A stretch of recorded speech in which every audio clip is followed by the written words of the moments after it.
Hürmetli vatandaş, avval sizin hatırınızdaki ve menin hatırımdaki meseleleri bir eslep üteyli siyasette tekrarlaş intayın köp 101 hadise vatandaş mu? Herkes rencimeysiz kabul kılın. Bu yıl 1. ayının 20. günü oyak. Bu yıl emez. 2021 yıl 1. ayının 20. günü Prezident Joe Biden Aksaray'a kirdi. Prezident vazife öteşki Aksaray'a kirdi. Bundan 3 gün burun, yoki 1 gün burun, 3 gün burun degende 1. ayının 15'i 17. gün 2 gün içinde Amerika Qo'shma Shtatlari Davlat Majlisi Uyg'ur qirg'inchilik degan siyosiy hukmni butun dunyoga qo'yib berdi. 1. ayının 19. günü Sabiq Davlat ishlar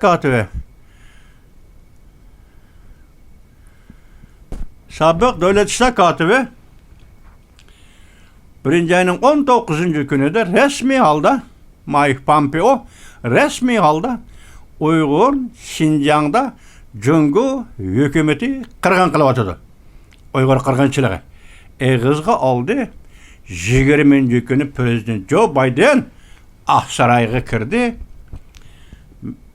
Amerika Qo'shma Shtatlari Davlat Parlamenti yoki Davlat Majlisi Kengash Palatasıdan vazifege oldirish oldida xizmat doklati degandek yoki guvohlik berish yig'iniga qatnashgan Amerika Qo'shma Shtatlari Davlat ishlar kotibi Antony Blinken avvalgi hukumatning qarorini qabul qiladiganligi va siyosatini davomlashtirdiganligi to'g'risida Kengash Palatasiga va'da berdi. Shuningdek, hozirgacha Davlat ishlar kotibi Antony Blinkenning og'zidan Uyg'ur qirg'inchiligi yoki qirg'inchilik degan so'z tushib qolmadi vatandosh. Bu 1. ayda yuz berayotgan ish. Prezident Joe Biden Aksaray'a kirib. 3. ay ardı 2 ay o'tdi. 3. ayının 18-19. günü Alyaska söhbeti vatandaş. 3 ay o'tganda 2021 yıl 6. ayının 16. günü Cenva söhbeti bu qatamda Prezident Joe Biden bilan Rossiya Federatsiyasining prezidenti Vladimir Putin söhbeti. Men şu vaqtida bundan avval Simon Efendi Amerika TV'sma danlıq muxbiri Simon Efendi'nin Moskva Kreml'de 6. ayının 14. günü 2 gün burun reis ve prezident Vladimir Putin'i intervyu qilib Tayvan meselesi bu bir kirişsiz orunda qo'yib kaynidilli Uygur degan millatni tanımsan katta ish vatandosh bu tarix katta ish.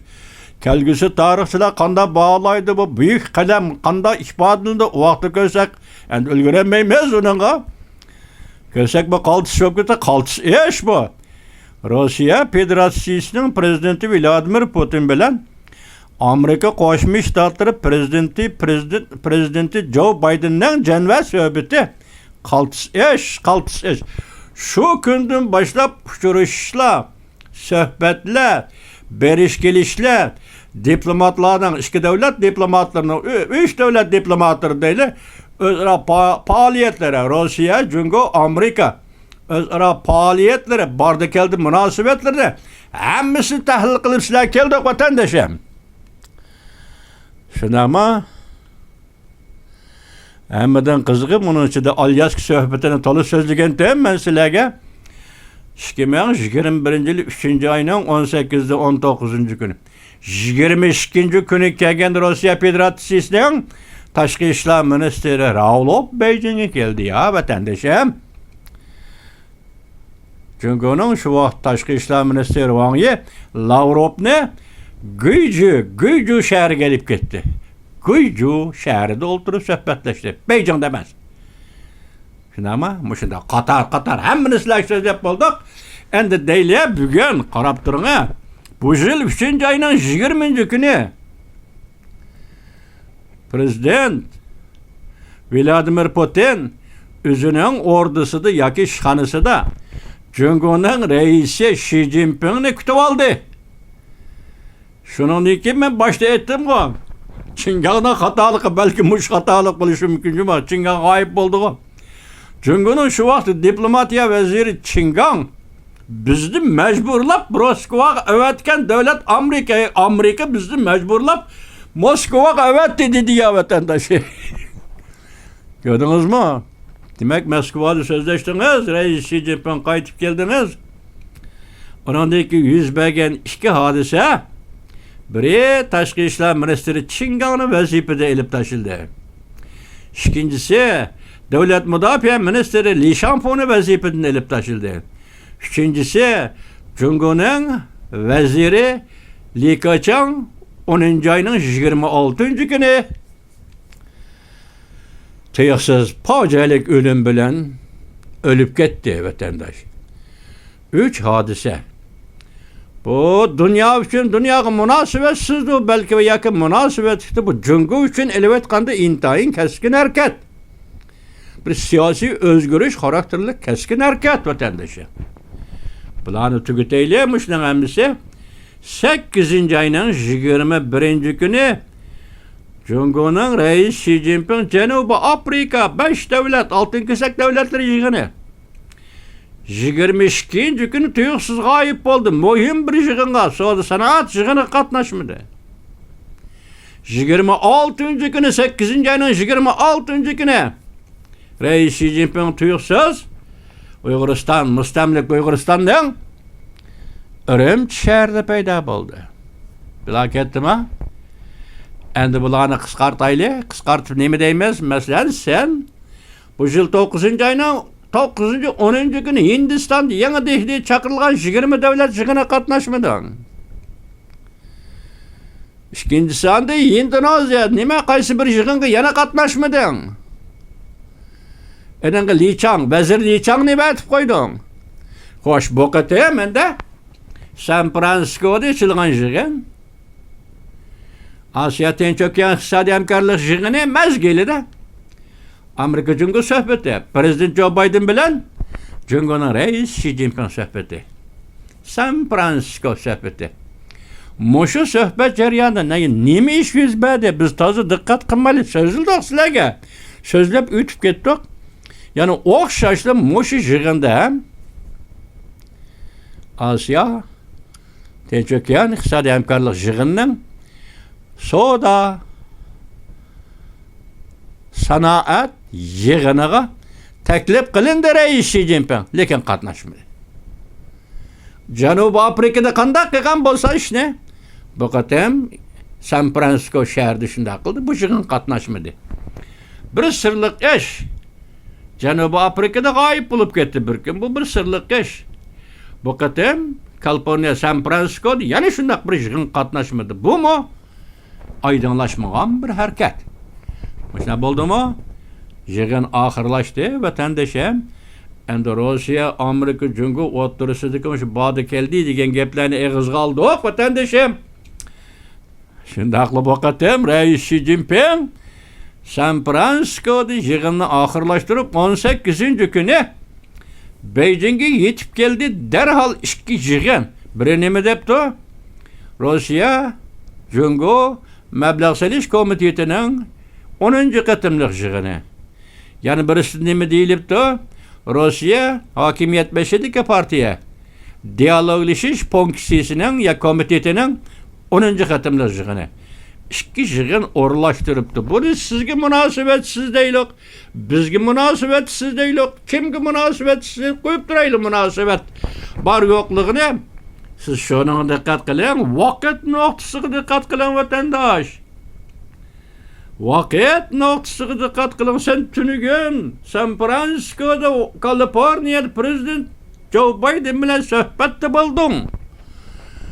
Berib bir kun o'tmay Rossiyaning vaziri Belosovni chaqirib kelyapti. Xalq vakillar qurultayining yig'inni chaqirib ikki taraf yoki Duma bilan Vichloskima bu kishini elib kelib Bu tarafta Xalq Vakillar Qurultayı, Rossiya Federatsiyasining Duma'ning yig'ini. Bu tarafta İqtisod va mablag' solish komitetining yig'ini. Bayram qiladigan ish vatandosh. Buning ichida men iqtisod degan o doim bo'lib turadigan ish deb chiqarib o'tay. Siz men shunday muomala qiling. Biroq bu yerdagi eng kichik bir ish Duma. Rossiya parlamenti Propkin, Vyacheslav Propkin. O Beijing'e keldi. Beijing'de parlament a'zolari bilan ko'rishdi, rahbarlar bilan ko'rishdi. Mana bu taraf qiziq gap vatandosh. Duma bilan parlament, yoki Rossiya parlamenti bilan Jungo parlamenti ko'rishdi. Bu katta gap. Endilikdagi masala Rais Xi Jinping o'tirib qo'yish tegishlik Rossiyaga munosabatlik masala. Amerika Qo'shma Shtatlari o'tirib qo'ygan Amerika Qo'shma Shtatlariga munosabatlik masala. Bu qatam Beijing'da Rossiya Dumasi rahbari Vyacheslav Propkin bilan Jungo Xalq Vakillar Qurultayining rahbarlari ko'rishganda o'tirg'a qo'yiladigan masala zodi nima? Men vizaki ishlarni parlament yig'ini ittifoqlashlik amallik bexatarlik qo'y gaplarni vatandosh. Buning keyingi gap hozir o'tirib chiqmayotdi, lekin nima uchun kelding? Osh uchun Moshunda bütün vakillar umigini, parlament vakillar umigini boshlabdi gidak. Beijing keldigan nima ish va? Bu Rossiya bilan Jungo o'tirisi bo'lib baqqan ish va masalan parlament vakillar umigining bu darajada uchrashishi, bu darajada yig'in etishi Rossiya bilan Jungo o'tirisi ko'rilib baqqan ishmi yo'q? Hech qachon.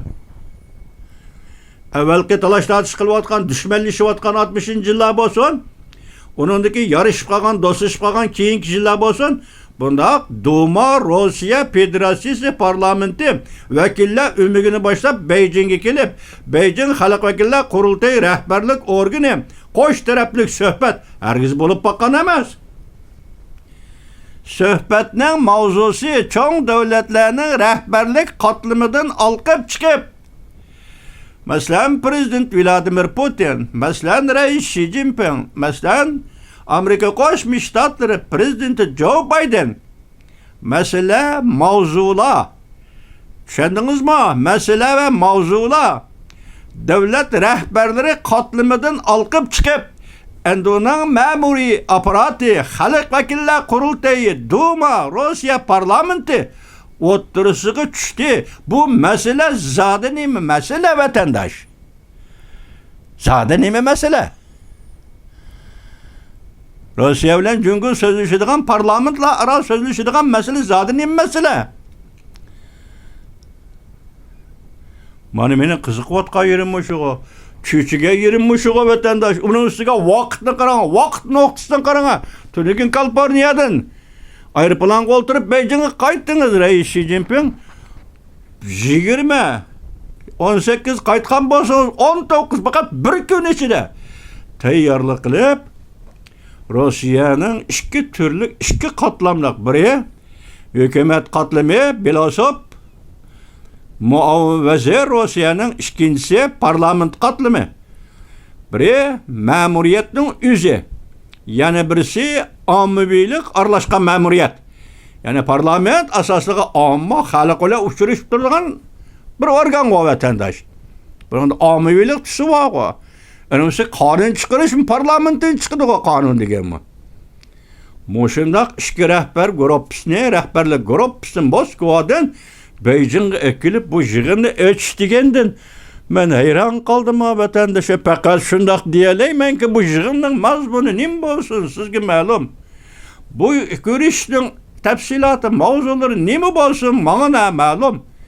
Dunyoga noma'lum. Bundaq bo'lishdan qat'iy nazar men mushu uchrashishni Rossiya bilan Jungo birlashib Amerikaga dushmanlik qiladi deb qaramaymanki, balki Amerika Qo'shma Shtatlari prezidenti Joe Biden tashqi siyosatining g'alabasi. Prezident Joe Biden diplomatik siyosatining g'alabasi. Meni mushundaq deyishga ruxsat qiling vatandosh. Bo'landi ya. Yani bu yerda bir og'iz bir jumla gapni og'zimda chiqarammayapman, kechiraman boshdan so'zlab keldim-ku. Alyaski suhbati Prezident Vladimir Putin bilen Prezident Joe Biden söhbeti, Cenve söhbeti, Uyguristan, Uygur dep men şu dep geldim go. Bu kadın Beijing'deki bu uçuruş nime alameti dostum, vatandaşım. Vatandaşım ben nim dedim 11. ayının 8. günü Büyük Britanya Padişahlık hükümeti Büyük Britanya Padişahı Charles özünün ordusu yaki Britanya Padişah ordusu Buckingham'da 200 nefer vekillerini çağırıp ziyafet verip bunun katarıda Uygur'un kızı Rahime Mahmut ile görüştü. Şu vakti ben hayacanlanıp nimdi gentim sizgi vatandaşım. Şiyekimi nime? Ötügün vatanga qaytımız mı nime? Digentim bu doğru olsun, hata olsun bilgici Allah. Ala şehrinde. Bugün Beijing'de Cumhuriyet Halk Cumhuriyeti Halk Vekiller Kurultayı. Bunların küçü nime desiniz? Tasdiklaş, siyaset belgeleş, kanun çıkarış, tasdiklaş, avazı koyup makıllıktan ötkiziş degeldek jariyallar o parlamentten kıldığı işi. Bugün Cumhuriyet'in Halk Vekiller Kurultayı, Rusya parlamenti yaki Duma'nın reisi Vyacheslav Kropotkinni çağırıp kelip, yaki şu kişi ziyaretke kelip 21 yılda 21 günüde 23 günü 23 günü geçe Rusya'da ziyaretli buluş. Onda Rusya'nın devlet mavi veziri Bilosovni Beijing'e çağırıp kelip, nakma demeyle üzü kelip ziyaret bilen kelip, devlet işleri bilen kelip Beijing'de Cumhuriyet'in Tashqi ishlar vaziri Deng Xiaoping bilan birlikte yig'inga riyosatchilik qilish. Bu ajoyib gap vatandosh, men faqat buni sizga yani şu ajoyib gap degan gap bilan tushuntirmayapman. Vatandoshim. Ahırga çunqurlap kiremeyimiz bunu. Kiremeyimiz çünkü vaziyet sizden bizde onu kütmeydi. Lakin siz tasavvurunuzu hazırlan, tasavvurunuzu zimin tayyorlang vatandaşım. Ben tasavvurumunu hazırlayayım, tasavvurumda zimin tayyorlayayım vatandaşım. Çünkü ben dedim siyaset paket ne tasavvur kılış. Tasavvur kılış arkalık bir iddiye erişiş. Yaki bir yakın ve logikli hulasa çıkarıştan ibaret müşündak bir hadisidir siyaset degan. Ben sizge hazır, ben nimi deyman, nimi deyishimni bilmem, to'xtab qolaymish yajimi. Hayron bo'ling bu ishga vatandosh. Hayron bo'ling vatandosh.